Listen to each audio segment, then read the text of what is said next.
Have you ever noticed how some people don't argue when they're hurt, they just go quiet?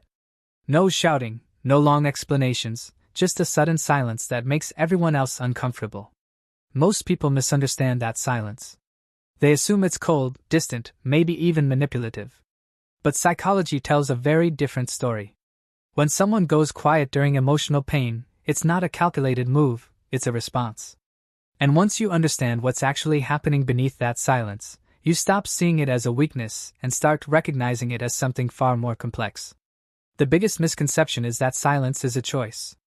People think someone consciously decides to withdraw, but in reality, when emotions become overwhelming, the brain doesn't prioritize communication, it prioritizes survival. Psychology describes something called the freeze response. While most people know about fight or flight, freeze is just as real. When emotional intensity rises beyond what the mind can process, everything slows down. Thoughts become heavy, words feel out of reach, and expression becomes difficult. It's not that the person has nothing to say. It's that their brain is temporarily shifting focus from expression to stability. In fact, research shows that during emotional overload, the parts of the brain responsible for language become less active. So when someone says, "Just tell me what's wrong," they're asking for something the brain isn't ready to provide. Silence, in that moment, isn't rejection. It's regulation. But this pattern doesn't usually begin in adulthood. It's learned over time. Early experiences shape how we express pain. If someone grows up in an environment where emotions are dismissed, criticized, or used against them, the brain adapts. It learns that expressing hurt openly can come with consequences.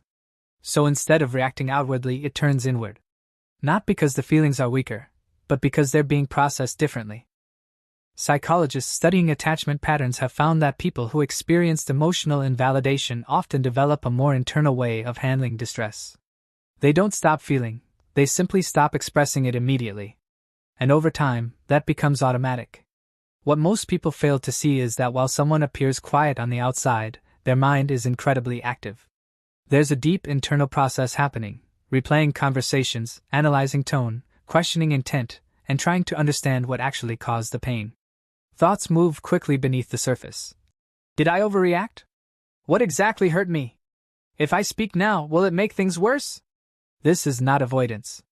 It's deep emotional processing.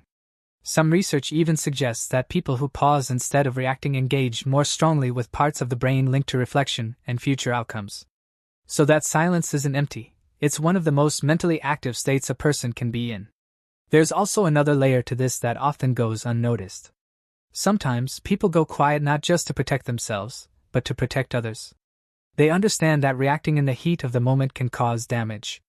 Words spoken too quickly can't be taken back, and emotions expressed too early can come out distorted. So they choose to wait. Not out of avoidance, but out of control.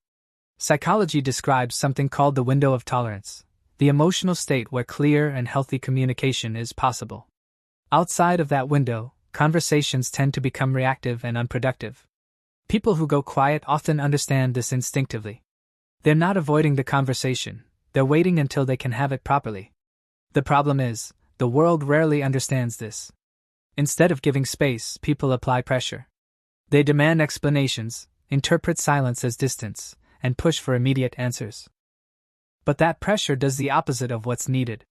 For someone who processes internally, safety creates expression, not force. When they feel rushed, they shut down even more. But when they feel understood, they open naturally. And when they finally do speak, their words carry weight. They've been thought through, filtered, and refined. They don't speak just to react. They speak when they truly understand. In a world where most people react quickly and think later, that kind of communication is rare. So if you're someone who goes quiet when you're hurt, understand this. You're not cold, you're not emotionally unavailable, and you're not broken. You're someone whose mind processes pain deeply, carefully, and with intention. Your silence isn't emptiness, it's depth. And the right people, the ones who truly understand you, won't rush you out of it. They'll sit with you in it, because they know that when you finally speak, it won't just be noise, it will be truth. And if this felt like someone finally put words to something you've been carrying quietly for a long time, don't ignore that. This channel is built for people who think deeply, feel deeply, and want to understand why. So subscribe, because we're not just talking about behavior here, we're decoding the mind behind it.